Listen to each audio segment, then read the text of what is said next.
नमस्कार दोस्तों, सी online classes के करंट अफेयर्स प्रोग्राम में आपका स्वागत है। मैं हूं रजनीश कुमार। पहला जो हमारा टॉपिक है आज का वो है फजाद बी गैस फील्ड। तो ये फजाद बी गैस फील्ड जो है ये ईरान का एक गैस फील्ड है जो पारस की खाड़ी में है और इसको खोजने में भारत ने बड़ा योगदान दिया था। भारत की ओएनजीसी विदेश लिमिटेड ने तो इस पे भारत ने 2002 में समझौता किया था और 2008 में ओएनजीसी ने इसको खोज निकाला था। तो ये जो मैप है इसमें जो ये रेड वाला एरिया है पारस की खाड़ी में, तो ये ईरान का क्षेत्र है और यहाँ पे ही भारत ने खोज की थी गैस की और ये रेड वाला गैस को डिनोट कर रहा है। वर्ष 2002 में इस क्षेत्र की खोज के लिए ओएनजीसी विदेश इंडिया ऑयल कॉरपोरेशन और ऑयल इंडिया के भारतीय संघ द्वारा एक अनुबंध पर हस्ताक्षर किए गए थे। गैस क्षेत्र की खोज के आधार पर इस क्षेत्र की व्यावसायिकता की घोषणा के पश्चात वर्ष 2009 में इसका अनुबंध समाप्त हो गया। इस क्षेत्र में 19 ट्रिलियन क्यूबिक फीट से अधिक का गैस भंडार है। ओएनजीसी ने इस क्षेत्र पर लगभग 100 मिलियन अमेरिकी डॉलर का निवेश किया है और इसके अलावा 300 मिलियन अमेरिकी डॉलर भारत ने अलग से इस पर निवेश किया है। मई 2017 तक समझौते का 75% हिस्सा पूरा हो गया था, लेकिन जब अमेरिका ने एक तरफा ईरान पर प्रतिबंध लगाया तो ये वहीं के वहीं रुक के रह गया। फिर जनवरी 2020 में भारत को यह जानकारी दी गई ईरान के द्वारा कि निकट भविष्य में ईरान स्वयं इस क्षेत्र का विकास करेगा और बाद के कुछ चरणों में भारत को उचित रूप से शामिल करेगा। मतलब भारत ने जो रिसर्च करी थी, सारी चीज़ें करी थी, तो उस पर ईरान ने एक तरफ से पानी फेर दिया और भारत जिस हिसाब से भारत की आवश्यकता है ईरान से, तो भारत कुछ कह भी नहीं सकता है। जबकि ईरान ने भारत के रिसर्च करने से पहले हाथ खड़े कर दिए थे। उनकी रिसर्च होने के बाद ये हो गया था कि यहाँ पे गैस नहीं है, लेकिन भारत की कंपनियों ने गैस निकाला और आखिर में आके ईरान ने इस तरह का स्टेप लिया है। नेक्स्ट है हमारा स्पॉट गोल्ड एक्सचेंज। तो भारतीय प्रतिभूति और विनिमय board, security and exchange board of India, SEBI द्वारा स्पॉट गोल्ड एक्सचेंज स्थापित करने हेतु रूपरेखा का प्रस्ताव रखा गया है। अब स्पॉट एक्सचेंज वह स्थान है जहां तत्काल वितरण हेतु वित्तीय साधनों जैसे वस्तुओं, मुद्राओं और प्रतिभूतियों का कारोबार होता है। अप्रैल 1992 में सेबी की स्थापना भारतीय प्रतिभूति और विनिमय बोर्ड की अधिनियम 1992 के प्रावधानों के तहत की गई थी, जो एक वैधानिक निकाय है। तो गोल्ड के लिए अलग से एक्सचेंज बनाने का कारण क्या है? तो भारत एक जीवंत स्वर्ण पारिस्थितिकी तंत्र निर्मित करना चाहता है जो वैश्विक स्तर पर स्वर्ण खपत के बड़े हिस्से के अनुरूप कार्य करता हो। भारत चीन के बाद विश्व का सोने पर दूसरा सबसे बड़ा उपभोक्ता है, जिसकी वार्षिक सोने की मांग 800 से 900 टन है, जो वैश्विक बाजार में एक महत्वपूर्ण स्थान रखता है।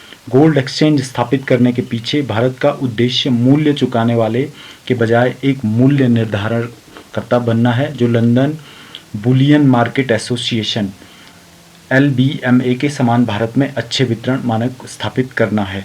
तो भारत चाहता है कि भारत के पास भी एक ऐसा एक्सचेंज हो जैसे लंदन में है, जिससे भारत अपने हिसाब से चीज़ों को कंट्रोल करे, अपने हिसाब से मूल्य निर्धारित करे। नया स्पॉट गोल्ड एक्सचेंज स्थापित करने से सिंगल रेफरेंस प्राइस, लिक्विडिटी, बेहतर डिलीवरी स्टैंडर्ड जैसे फायदे होंगे। एक अगला टॉपिक है हमारा जो विधान परिषद है उससे संबंधित। तो पश्चिम बंगाल में विधान परिषद स्थापित करने के लिए पश्चिम बंगाल विधानसभा में विधेयक लाया गया है। तो परिषद की स्थापना के लिए एक विधेयक को विधानसभा में प्रस्तुत करना होता है। ये एक प्रोसीजर है और उसके बाद राज्यपाल की मंजूरी की आवश्यकता होती है। 1969 से पहले पश्चिम बंगाल में विधान परिषद था और उसे 1969 में समाप्त कर दिया गया था। जिस प्रकार संसद में 2 सदन होते हैं, उसी प्रकार संविधान के अनुच्छेद 169 के तहत राज्यों में भी विधानसभा के अतिरिक्त विधान परिषद हो सकती है।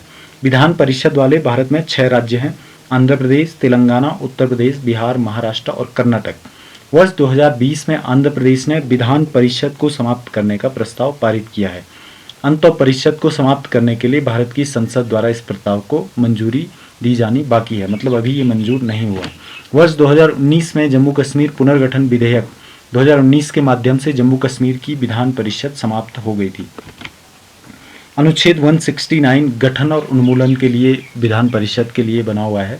तो संसद एक विधान परिषद को जहां पहले से मौजूद है का भी गठन कर सकती है और जहां यह पहले से मौजूद नहीं है वहां पे इसका गठन भी कर सकती है। यदि संबंधित राज्य की विधानसभा इस संबंध में संकल्प पारित करे तथा इसके तहत किसी प्रस्ताव का राज्य विधानसभा द्वारा पूर्ण बहुमत से पारित होना जरूरी है। तो ये प्रोसीजर है। अनुच्छेद 169 के तहत विधान परिषद का गठन किया जाता है। अनुच्छेद 171 के तहत किसी राज्य की विधान परिषद में राज्य विधानसभा की कुल संख्या के 1/3 से अधिक या और 40 से कम सदस्य नहीं होने चाहिए। मतलब जो अनुच्छेद 171 है विधान परिषद के संबंध में, इसमें यह है कि जो राज्य की विधान परिषद है उसकी संख्या विधानसभा के कुल सदस्यों की संख्या का 1/3 से अधिक नहीं होना चाहिए और 40 से कम भी नहीं होना चाहिए। निर्वाचन आयोग के लिए एक स्वतंत्र कॉलेजियम की मांग चल रही है। तो जैसे कॉलेजियम सुप्रीम कोर्ट या हाई कोर्ट के जजों को अपॉइंट करने के लिए एक व्यवस्था है, उसी तरह निर्वाचन आयोग के लिए भी कॉलेजियम की मांग चल रही है। तो हाल में ही सर्वोच्चतम न्यायालय में एक याचिका दायर की गई इस बारे में कि निर्वाचन आयोग का भी एक स्वतंत्र कॉलेजियम हो। भारतीय निर्वाचन आयोग एक स्वायत्त निकाय है और भारत में संघ और राज्य चुनावों का संचालन करता है। यह देश में लोकसभा, राज्यसभा, विधानसभाओं, राष्ट्रपति, उपराष्ट्रपति के चुनाव का संचालन करता है। संविधान के अनुच्छेद 324 के तहत यह चुनावों के अधीक्षण, निर्देशन, नियंत्रण के लिए चुनाव आयोग की नियुक्ति का प्रावधान किया गया है।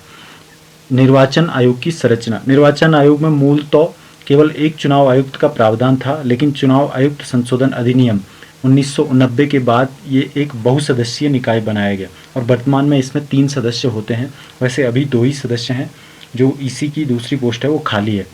आयोग के वर्तमान में एक मुख्य निर्वाचन आयुक्त होते हैं और 2 अन्य निर्वाचन आयुक्त होते हैं और जो भारतीय निर्वाचन आयोग का मुख्यालय है वो नई दिल्ली में है।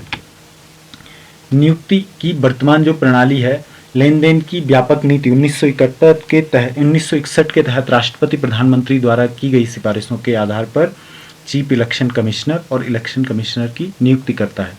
हालांकि अनुच्छेद 324(5) के अनुसार संसद में पास चुनाव आयोग की सेवा शर्तों और कार्यकाल को विनियमित करने की शक्ति देता है। चुनाव आयुक्तों की सेवा की शर्तों और व्यापार का लेन देन अधिनियम 1991 ECE और अन्य चुनाव आयुक्तों की सेवा शर्त से निर्धारित करने और ECI द्वारा व्यापार के लेन देन की प्रक्रिया प्रदान करने के लिए पारित किया गया था।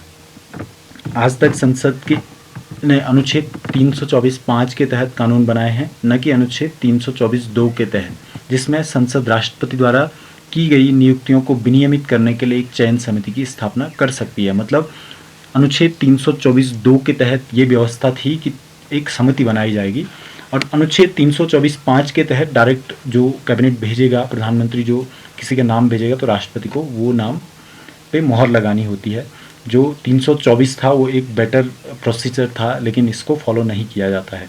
अनुच्छेद 324(2) में कहा गया है कि राष्ट्रपति मंत्रिपरिषद की सलाह से ECE और EC की नियुक्ति तब करेगा जब तक कि संसद अधिनियम सेवा की शर्तों और कार्यकाल के लिए मानदंड तय करने वाला कानून नहीं बनाता है। समिति की सिफारिशें, इनके लिए काफ़ी समितियां भी बनी इस सब के लिए और उन सभी समितियों की सिफारिशें अलग अलग थी। चुनाव आयोग के रिक्त पदों को भरने के लिए एक तटस्थ कॉलेजियम की सिफारिश 1975 से कई विशेषज्ञ समितियों और आयोगों द्वारा की गई है। यह सिफारिश मार्च 2015 में विधि आयोग की 255वीं रिपोर्ट का हिस्सा भी थी। वर्ष 2009 में द्वितीय प्रशासनिक सुधार आयोग ने अपनी चौथी रिपोर्ट में EC और ECE के लिए कॉलेजियम प्रणाली का सुझाव दिया था। वर्ष 1990 में दिनेश गोस्वामी समिति ने भी चुनाव आयोग में नियुक्ति के लिए भारत के मुख्य न्यायाधीश और विपक्ष के नेता तटस्थ अधिकारियों के साथ साथ प्रभावी परामर्श की सिफारिश की थी। वर्ष 1975 में न्यायमूर्ति तरकंडे समिति ने सिफारिश की थी कि निर्वाचन आयोग के सदस्यों को राष्ट्रपति द्वारा प्रधानमंत्री, लोकसभा में विपक्ष के नेता और भारत के मुख्य न्यायाधीश की एक समिति की सलाह के आधार पर नियुक्त किया जाना चाहिए। लेकिन सरकारें अपने फायदे के हिसाब से काम करती हैं, तो इन सारी चीज़ों को दरकिनार किया गया। राजनीतिक और कार्यकारी हस्तक्षेप से रोधन। तो चुनाव आयोग के सदस्यों की नियुक्ति में कार्यपालिका की अभिरुचि उस आधार का उल्लंघन करती है जिस पर इसे बनाया गया था। इस प्रकार आयोग को कार्यपालिका की एक शाखा बना दिया गया है। जो हमारे संविधान निर्माता थे, संविधान बनाने वाले लोग थे, तो उन्होंने चुनाव आयोग को इस तरह से बनाया था जो एक स्वतंत्र रहे, लेकिन धीरे धीरे उसको इस तरह से बना दिया गया कि वो अब कार्यपालिका का एक अंग हो गया। अब जो केंद्र सरकार कहती है उस हिसाब से काम होता है। तो दोस्तों, इस तरह के टॉपिक को देखने के लिए हमारे चैनल को सब्सक्राइब करें, लाइक करें, कमेंट करें और शेयर करें अपने दोस्तों के साथ। जय हिंद, थैंक यू।